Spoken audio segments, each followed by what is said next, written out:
I have come here to chew bubblegum and kick ass. Give this boy a bib. I was walking in the wholesale flower district that day. Each of us is wearing an unlicensed nuclear accelerator on his back. Yep. Just a bit outside. It's time for a showdown! You and me! I never thought I could do this.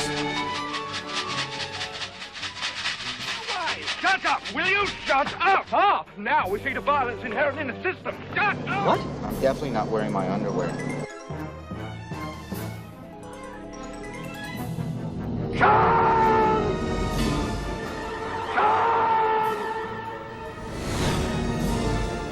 Oh, I thought there were 3 of them. Now, Who knows? Interestingly, happenstantical that we used that last clip coming into our show. Why is that? Well, I think somebody. I heard he was in Concord this weekend. Was he in Concord? Concord. My understanding is the mayor of Concord actually changed it officially to Concord. How do you know he was in Concord? A little bird told me, and I happened to have been there. My 10-second brush with fame. Is there any photographic evidence sitting in the control room? Oh my goodness, there it is. Oh, and that was quick. But that was how long you had to meet him, right? That was quite exactly about how long you were kind enough to forewarn me that photo op means, if the shutter is quick enough, they might catch you standing next. It was really like one of those, but it was exciting. I mean, clearly somebody after whom, not that I modeled myself, but was a huge hero of mine when I was growing up. And one of my bucket list items is now taken off because I got a chance to meet him and get a picture with him. Shatner and John Carpenter in the same calendar year. Exactly right. That's right. This is part of a national tour that Shatner is doing. You're seeing more and more of this as an actor touring with arguably their most famous film, and then they do like an hour-long Q&A after it. Yep. And you get the potential to pay a lot of money for a love and shove, which sounds cruder than it really is. I have a friend of mine who runs a theater in Schenectady, referred to it as the love and shove, where you stand next to him, click, and then and off you go. But yeah, you're right. The same company that is working with Shatner on Wrath of Khan, John Cleese is doing one, John Cusack is doing one. And I saw Mel Brooks with... Mel Brooks, right, with Spaceballs, I think.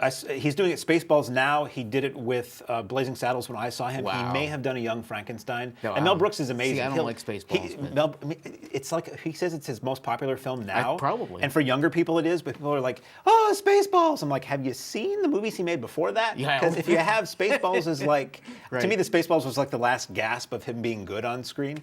I didn't like Men in Tights at all, and Life Stinks was not very funny. Right. He's still incredibly funny. That's why I wonder if he would have in him. He's talking about doing a Spaceballs sequel, and because it has such a following over the years, it's probably doable. Right. But I really wonder if at this point he can. If it's the same type of setup, again, as you said, with this one, with Khan, they screen the film, and then the actor or whoever they're there to see comes out for an hour and answers questions from the audience, supposedly. But I'd love to hear Brooks. I'm sure he's got to be just uproarious. When I saw him, they had 2 high-back chairs. We will talk about the films this week. Did with Shatner. 2 high-back chairs, and I thought, oh, he's old. He's going to sit there and tell stories. He was working the edge of the stage. He kept getting up, and he was like, hey, let me tell you. He was Fozzie Bear the whole time. It was amazing. Cool. He had so much energy. He was doing like stand-up for an hour and a half after the movie. Speaking of movies... And speaking of stand-up, I'm Mark. And I'm Tom. And we are the Cinemaniacs, just in case they didn't know. Thank you for the intro. That works well. Did you see anything this weekend? I saw quite a few things, both in the theaters and I guess anymore it's all video, isn't it? We could say film, but it's all video. So yes, certainly something that's been pretty popular and people were waiting for. Shall I introduce it? No, can I? Okay, you may. Okay, great. I just wanted to be rude and take it away from you. He was building up to it. I cut him right off because I think you may have a few things to say about it when the time comes. So here we have a very much sanitized by me trailer of a film that you may have heard of, a sequel to a film with the wisecracking merc with a mouth. Ryan Reynolds stars as Deadpool 2. Hot dogs the way you like them. So I like Ryan Reynolds a lot. You thoroughly disliked the first one when you first saw it. Yeah, really didn't. So, but went into this thinking that, this looks like it might be a little bit more fun. I hated it. Oh! Absolutely hated this film. And I'm like Walter kind of liked it. I took here's good parenting. But I'm not as bad a parent taking my 17-year-old as I was a family, father and mother, took maybe 7-year-old daughter into it. Unbelievable.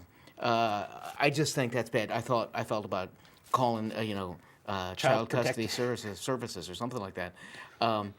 This was unclever. I just found it vile. The way they defeat the big super evil nemesis is they stick an errant electric power line up his ass. And you can say, I guess we can say that, but if you didn't, you just beat me. Yeah. That's really funny. But everybody thought it was... this so appeals to the audience, and so I think that's our job, is if you like what you see, if you like the previous one, boy, you're going to get a lot of the self-referential, and some of it was kind of funny. There's a scene at the end, there are two, it's a Marvel. Yes. So there are two bits at the end that you wait. You sit through some credits, there's a funny bit. Sit through some more credits, it ends on a pretty funny bit. So yes. I maybe laughed, whereas I gave the original Deadpool, and I say this because I didn't know the character. I'm thinking back to Deadpool 1. Didn't know the character real well. I knew about him, but I never followed him. So I didn't know what I was getting into when I went there. The reason everybody loves it is why I hate it. And I really hated this movie.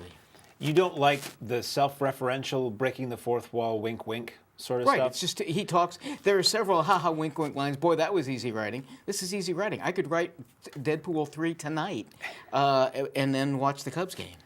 I really liked the first one.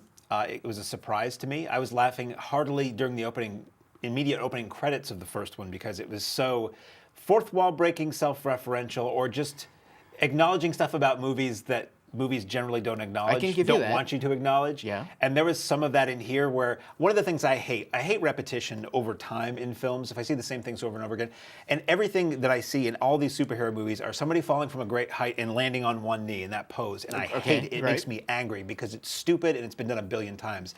He does it in this movie and acknowledges the fact that it has just messed his knee up, and I feel that's great. It's not a retread of the first movie. It's a different story here. We have Cable, who's a Marvel character, who comes from the future back in time to Deadpool's present to kill this kid with superpowers who's troubled and wants revenge on the evil headmaster who is punishing him for being a mutant, which... this is really kind of the X-Men universe we're talking about here. Right. Somebody says this is like the next X-Men movie in a way. It creates X-Force, which was a comic series. Right. And you get some references to X-Men and the various characters. And some there's an pretty amusing funny reference ones. since Josh Brolin is playing our bad guy here. Yeah. And there's a funny reference there. There's actually references to two other Josh Brolin roles in his life. So Brolin comes back and he's this bad guy, and Deadpool basically is trying to protect this kid from this bad guy. And also there's some other stuff going on that I won't get into spoilery things, but it's a lot of superhero action in this. Action is almost nonstop in this. Yeah. From the director of at least the second John Wick film. Action extremely well executed. Very fast, but perceivable. There was one or two moments that I thought the action with the Domino character when she's doing some things was a little shot a little too close, a little too shaky. Right, I'll agree. But otherwise, it's really well done. This is an extremely gory and graphic film. This is nasty, evil, mean-spirited, hard R, I would say beyond hard R gore in this film. But because of whatever, it's okay in this movie. Because if you did this stuff in a horror movie, you would have a hard time getting an R rating. But thank God there's no nudity, because that would really push it over the edge. Well, there was one big piece of nudity, but gross CGI, moronic nudity, and there's some other CGI nudity. Not that I'm looking for it. I'm just saying it's this weird dichotomy of our culture, which is you can see severed, gory body parts, brains blown out for not laughs. Breasts or but if you saw a little naked lady, that would be offensive. Oh my! But it wasn't part of the story in this film, so we're not going to talk about that. I found some of the self-referential stuff was a little easy and not funny to me, but overall I laughed a lot. Okay. I giggled at how shocking the gore was and how dark some of the characters met their end. There's a sequence where the X-Force first lands in a location and springs into action, and I thought that was very, very funny, and how that all plays out. You didn't anticipate exactly what was going to happen with not a giveaway, but the majority of the X-Force characters? Not to begin with. I leaned over to Walter Funny and enough. I said, "This is going to happen." That's I didn't. So, you know. I saw it with at the Alamo Draft House with a full crowd, and I'm sure they all loved it. It was. And I'm not saying negative things about the audience. Also, this is such a crowd pleaser. Part of how I reacted to this is going to echo with the next film we talk about. Part of it was you see a crowd, you see a comedy with a crowd, and you have a crowd full of people laughing, and that to me that rises the tide for my enjoyment of a film. The family next to us did have 2 very young children, and I'm like, wow. But maybe they saw the first one. I don't know. Maybe it's okay to them because this it's funny. Is worse than the first one. But this is extremely violent and gory.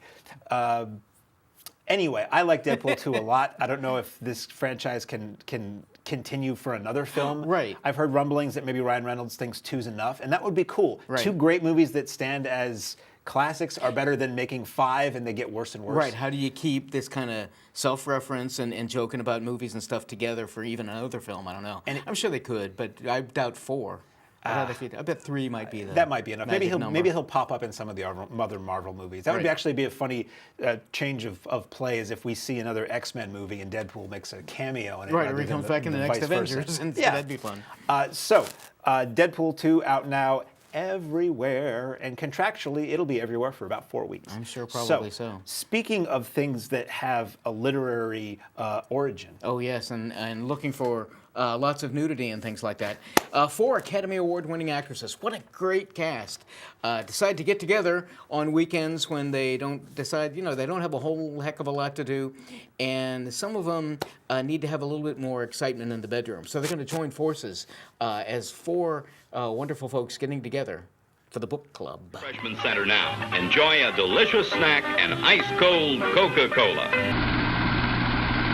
So I think that's about the level of the humor with this. It's suggestive, which is okay. I wasn't expecting much of this going in, not because it was aimed at women or anything like that, and I think it clearly is. You've got a couple of my favorite actors. Craig T. Nelson, Richard Dreyfuss. But I like every single one of the actresses, every single one of them, Academy Award winning. Oh, yeah. Big fan of Mary Steenburgen. Learned to respect Jane Fonda after her political aspersions. Actually took a class with Diane Keaton, so I kind of know her. Really? And never a big fan of Candice Bergen, but she's okay.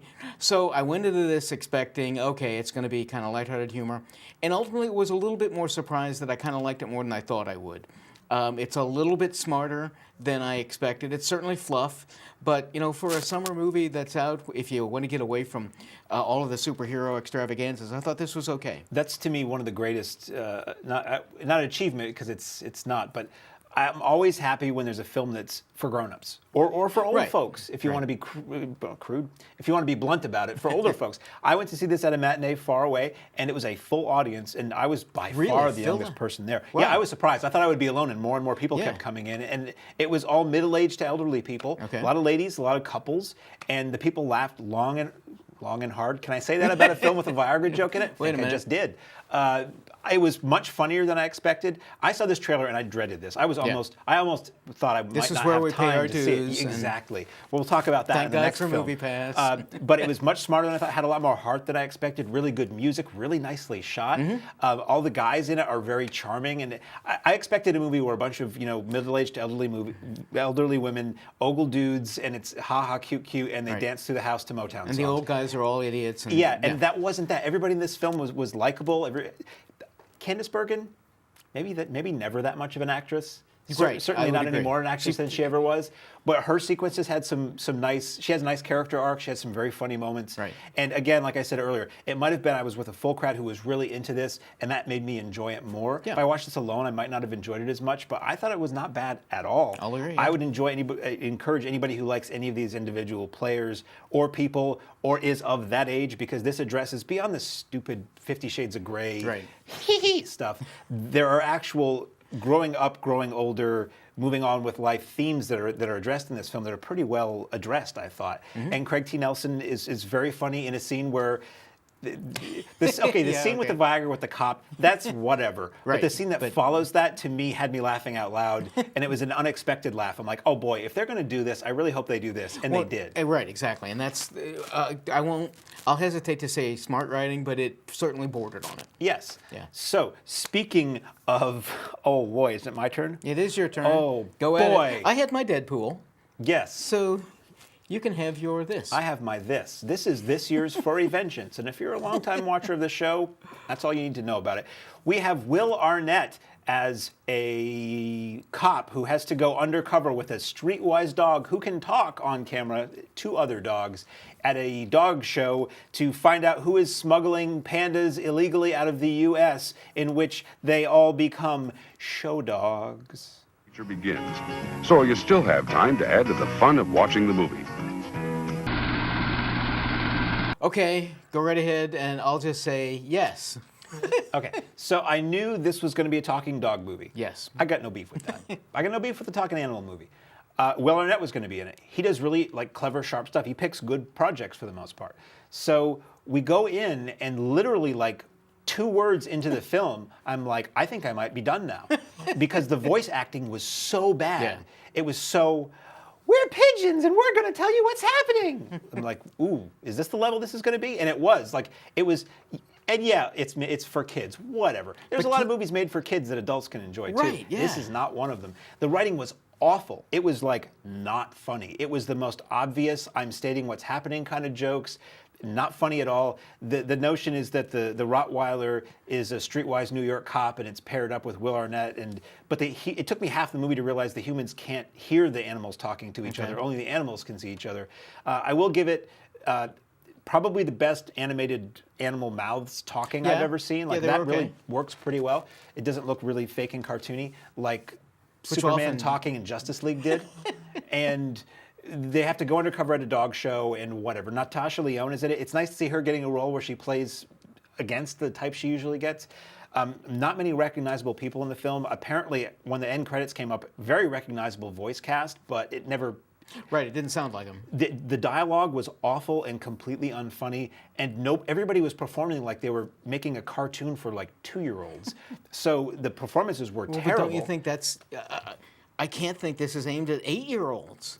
This is not for anybody... The action or the jokes or whatever. Who can conceive what comedy is supposed to be, because it's awful. It was painful to sit through. So we're sitting in a very comfortable theater down in Pennsylvania watching this, and I'm like, I'm not the kind of guy, I think it's hogwash if you don't like a movie and you ask for your money back. You chose poorly. Right. But I was like, maybe they'd give me a readmission pass if I left 5 minutes into this, and I'll just go see something else.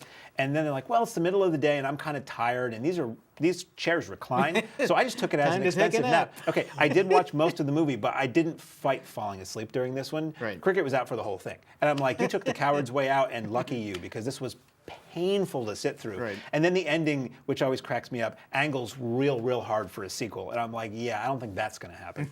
What I wonder about this is that at the beginning there was one of those, really cold corporate-sounding names as a production company, like I Am Global Consolidation or something. Okay.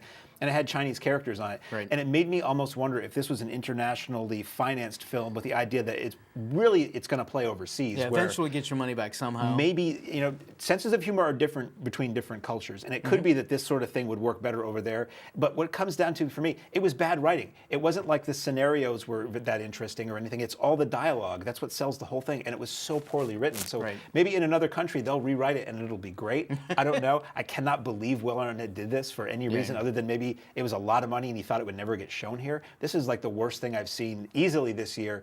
This is this year's Furry Vengeance, which was a Furry Vengeance I still use as a euphemism for taking care of some business in another small room of the house. So Show Dogs was terrible, I would say. And somebody might say, oh, this is okay for kids. Your kids deserve better than this crap. Right. You think about the movies that have lasted the test of time, Wizard of Oz, Willy Wonka, any of the Warner Brothers Looney Tunes stuff, the Disney movies, they had a brain in their head, and this just has nothing going on. Did you like it? Most of the characters in The Wizard of Oz had a brain in their head. Yeah, oh, that's true. Not all of them. Ha! Get it? So note the transition. That's all we saw at the theaters. Yes. And we can move on. Again, even though it is all video, we can move on to that kind of video that you might get on your little device or however you get it at home. I would like to thank everybody at the Latches Theater in Brattleboro for their help. And as we transition into, you were speaking about show dogs maybe being more well suited for another country. Yes. Well, speaking of another country, one of them has some trouble when their king accidentally is killed, and the prince has to step up and become king. There's a little argument about that, about who might be able to take over a little place called Wakanda, and you got to kind of hope it's going to be the Black Panther. Peaceful stroll outdoors, doing little simple chores. So if you're one of the like 4 or 5 people, I think I can count you on my hand, that hasn't seen Black Panther out on video, well, I guess it is the film's problem. I'm getting tired because of Iron Man being so popular. I just saw Black Panther as being a black-suited Iron Man. I saw the new Spider-Man as being a red and blue-suited Iron Man. So I'm getting a little tired of that. I thought there were some fun moments in this. It was a little bit long, but overall a terrific action flick. I'm not even going to go with the, it's about time we had an African-American hero. That's been done to death, but he is so terrific. As an actor, Boseman is wonderful. For years and years and years, I'd wish Denzel Washington had been young enough and they'd started the character, 20, 30 years ago. But Boseman does a great job with this, and he's got himself set not only as the Black Panther character, but because he's such a solid actor. Effects are all pretty good. I get super picky, particularly on home video. For some reason, I think the home videos, usually, if the effects are going to look bad, it's usually on home video, that they don't translate well for some reason. I don't know why.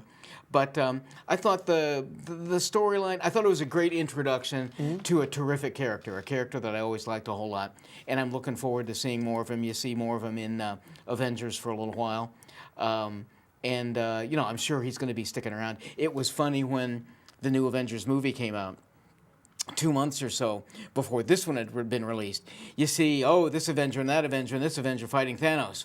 Once this started getting popular, it's like, oh, look, the Black Panther fighting Thanos. And there are a couple of other Avengers, too. Right. So huge box office success. Marvel's just rolling in it with this. And my understanding is that the Avengers topped $1 billion a couple weeks ago worldwide. So they're just doing tremendously well.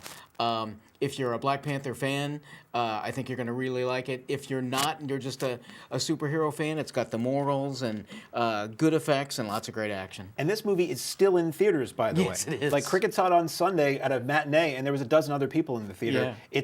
It's the co-feature for Avengers at a lot of drive-ins right now. So this thing will probably coexist, which doesn't happen often. This is probably still going to coexist at home and in the theater for a little while before the theaters dump it. I thought Boseman was really strong. Everybody in it's quite good. You get Martin Freeman as a sidekick, faux-American character. You have, I can never remember her name, she plays Michonne in The Walking Dead as his sort of captain of the guard, and she's cool and badass. The character of his sister, who is a technological wizard, who's basically Q. Yeah, she's Q. And there's a sequence in the film where he has to go undercover, or they all go undercover in a Hong Kong casino to try to stop an arms deal, and it becomes a Bond movie for a brief period of time. Yeah. And for everybody who says, we need a black James Bond, we need a woman James Bond, and I always say, no, we need a great black secret agent, we need a great female secret agent, and then we can have multiple stories. You kind of get it with this, and it just sort of proved you can do that. So I won't add too much to what you said. The effects were a little dodgy here and there, I thought, in the theater, and some of the action was kind of thrown away, as is typical of modern films. But overall, I thought this was a heck of a lot of fun, and I look forward to more Black Panther films. We certainly are going to get them. Oh, yeah. And I probably at an accelerated pace. Speaking of accelerated pace, let's talk about the Bible, shall we? I didn't see this, so let's go out on a whim and say this is the story of a legendary biblical figure who finds strength in his shimmery Pantene locks until they are shorn from his dome in a film entitled Samson. Comes from Mars. So, public service announcement, I guess. That was presented as informational. Yes, because I didn't see it. Nor did I. I mean, I just saw that was played, but if you're watching this on YouTube, you didn't see We could review squat. that if you wanted to. But so we will move along. That was just to let you know that it's out.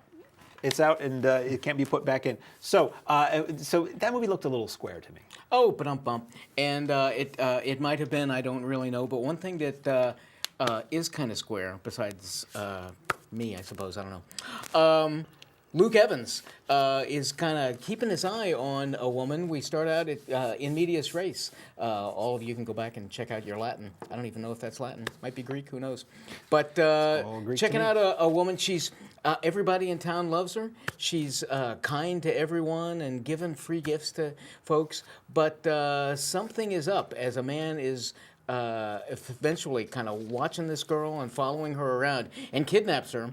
And all he's going to ask her is, "What's your name? What's your name?" He shoves her in a room and asks her, "What's her name?" Well, something more is up, and you better answer if you want to get out of this room. That's 10 by 10. Every cup tastes good as fresh perked. Because it is fresh perked. Oh, I like it better. So, interesting film. I knew of Luke Evans and I'd seen this actress before, but for the most part, they were kind of unknown to me. So it's like you're stuck in with a brand new story. It starts right away where he's following her, kidnaps her. You saw that, sticks her in this room, and then for like the next hour, it's very believable. She can, and this isn't giving anything away. She gets out and starts beating the hell out of him, and then he captures her again and puts her back, and that's all very believable. For an hour, I was getting kind of bored with it afterwards, though. I'm going, really? What's going on? There's got to be a reason he's doing this.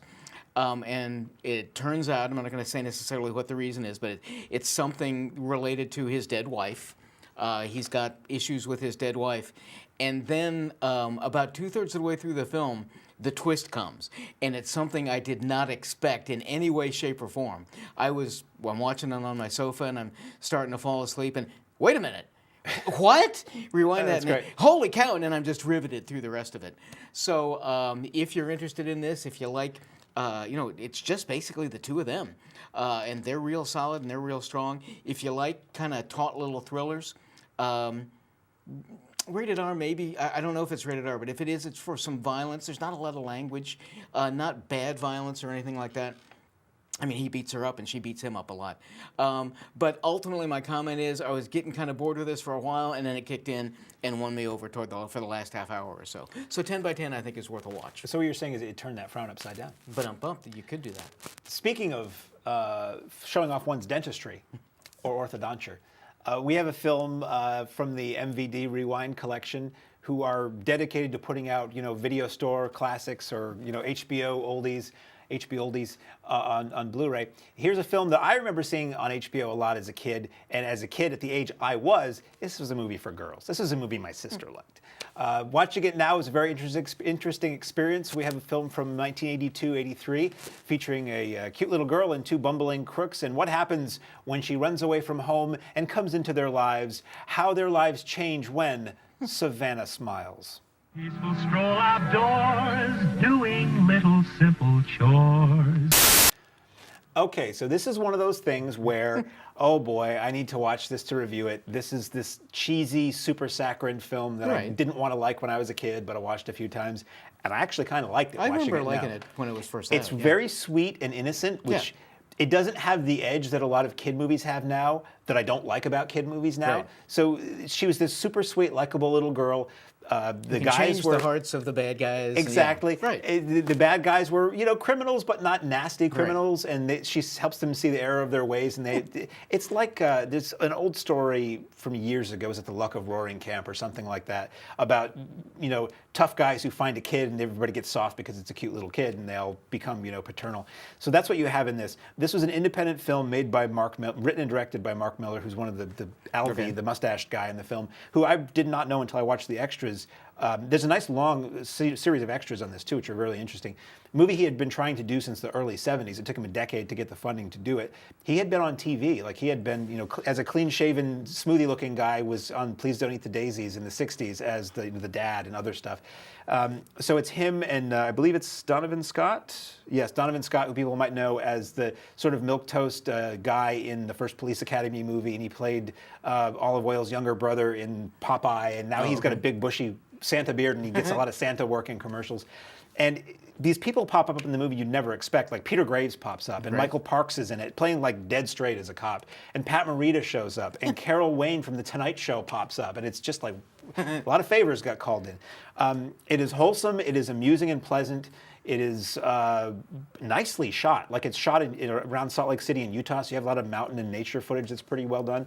Apparently, the transfer on this film, they only could have access, the only print they could find was a print from the Library of Congress, which is a release print. So there's dirt and there's scratches, and it doesn't look as pristine as you're used to seeing older films look on Blu-ray.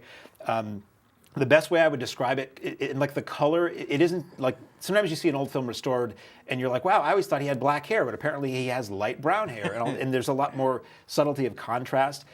That you don't get that with this because they couldn't restore it from the negative. So I would describe this as looking like the way you remember seeing it, only way sharper. Okay. So it's not blazing colors, and you can't see into the shadows that you never could see before, but it's razor sharp. Extras, there's a featurette about the little girl who sadly apparently died of a drug overdose in her early 20s. So it's her mother and the cast members talking about her and how she came into the film. And then there's a making of, and there's probably at least an hour total of all this extra stuff. So and you get the disc, and it comes with the slipcase that looks like an old video box. Right, those are fun. Inside is a mini poster, fold-out mini poster. So if this was a film you liked as a kid, here's a way to see it again, which has not been easy to see for a while.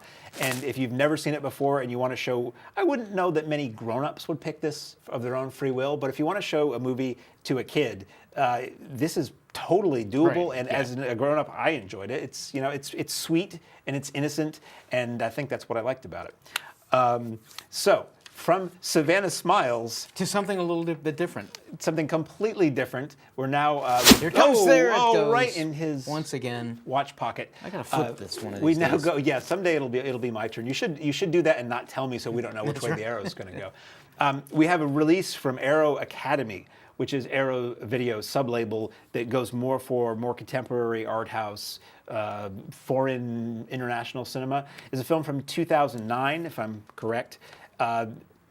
Based on a true story of a woman of African origin who was basically put on display to paying crowds, much like a sideshow in Europe, and as you know, the tribal woman and all of that. And this is about the ordeals she went through being touted as the Black Venus. Wide open style that really lets you have it. Schmidt, Big Mouth. So this is a film I'd never heard of until it was presented to me. I don't think it really played in the U.S., and I've never heard of it. I think this is the first video release, but I'm not sure. So basically the story is, it's this sideshow act, this carnival type show, where this guy has a cage on stage, and there's a woman from Africa who's a tribeswoman who's, do you dare, watch out, she might attack you, and she does a dance and all this, and it's, ignorant white people from Europe, she's a savage. And she was in on the act. It was a guy. She was the guy who hosts the show. Let's say the Carnival Barker type guy.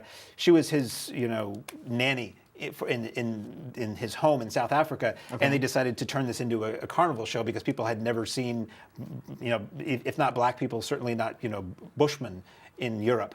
And the whole film is a study of dignity. She lowers herself to do this thing. Does he mistreat her, or he does not? But he wants her to do things on stage that she's becoming uncomfortable with, like touching her hiney and stuff like that. You've never seen one like this before. And taking her to a natural history museum with these people from this natural history society who want to measure her cranium and all of her body parts and take casts of her body parts because they believe these people are closer to apes than human beings and stuff like that. So she's getting more and more fed up with this kind of treatment, but she's doing it because it's a living. And eventually I don't want to give too much of this away, but eventually she splits because she disagrees with this procedure and winds up with somebody who shows her off in an even worse way. And it's a true story. It's this sad spiral downward for this person who just wanted to be a human being. It's many parallels to The Elephant Man as far as I'm concerned, because she becomes celebrated to a degree, but for the wrong reasons. And it's not a smiling movie, folks, really, but it's very interesting. So this is out now from Arrow. I wouldn't crow about the transfer because it's a modern movie, so I'm sure it doesn't look any different than it did in theaters. There's a 40 to 60 minute film about the filmmaker whose work I didn't know, but he did a movie called Blue is the Warmest Color that many people might know. He's a very acclaimed, award-winning French filmmaker. The film is presented in multiple languages, so when you pop it in, there are subtitle languages, and I thought, so this is a foreign language film, but the half of the dialogue is in English, at least. So there's some French, there's some German. So it's a mix of things. Okay. But I found Black Venus pretty interesting. Certainly not for everybody, but if you're interested in history, certainly international civil rights type history, and just good drama, this is there for you. Speaking of classy European films, yes. Up next we have a film, also Arrow. This is regular Arrow video, so this is more up my alley. A film by Joe D'Amato, who is known for not making classy films. It's a story that's hard to describe. It's got Klaus Kinski in it. That might be all you need to hear, knowing that it's weird and perverse. About a woman who may or may not be dead and may or may not have very strange relationships with family members and other folks in Death Smiles on a Murderer. Comes from Mars.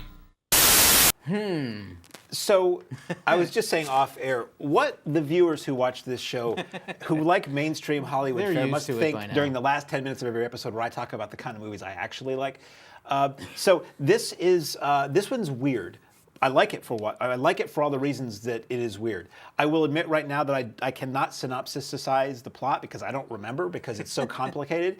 It involves improper family relations. So is it just visceral? And it kind of made sense while I was watching it, and people coming back from the dead, and Klaus Kinski's a scientist or a mad doctor who can bring people back from the dead. Okay. And I probably need to watch it all again to make total sense of it. It looks fantastic and gorgeous. It looks like it was shot yesterday.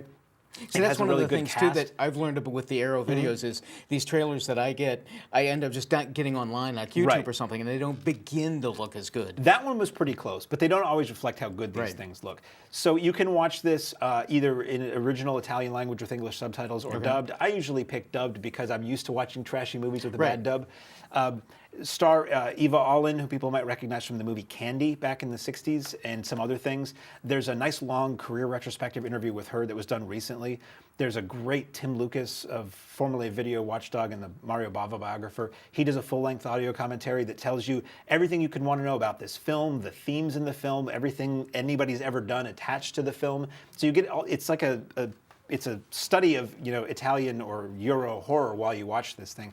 And I think there are some other things about Joe D'Amato and his career on the disc. So it's loaded with stuff.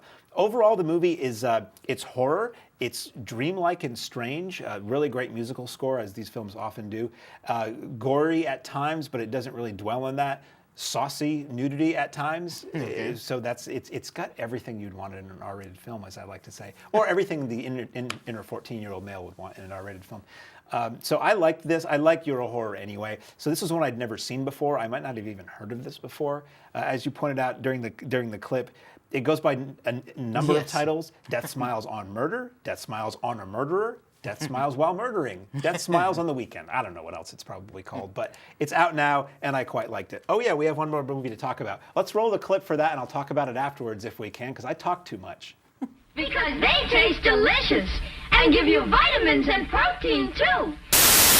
Okay, so to be as brief as possible while being as detailed as possible, in the early 70s, Toho, who's famous for Godzilla, made 3 vampire/Dracula movies that have never really been released here. I think they might have come out on a bad VHS release a long time ago, and they were The Vampire Doll, Lake of Dracula, and Evil of Dracula. And they may or may not involve an actual Dracula, but they're incredibly atmospheric. The funky 70s, fuzz guitar score, and they're very creepy at times. They play like a dreamlike nightmare, and when the vampires show up, they're very feral and ferocious and effective. Okay. I had seen, sort of a bootleg version of a couple of these in the past. This is my first time really seeing them in a nice transfer. They look like they were shot yesterday.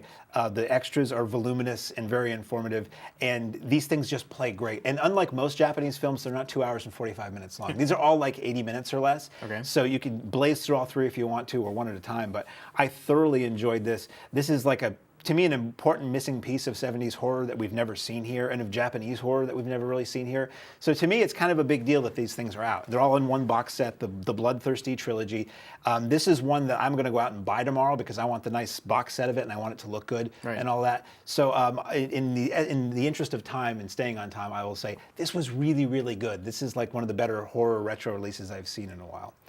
And that's all we have to talk about. Okay. Was there anything else you wanted to add for the? Nope. Just don't hold your breath, because. Yeah. Well, or you could hold your breath. I don't know.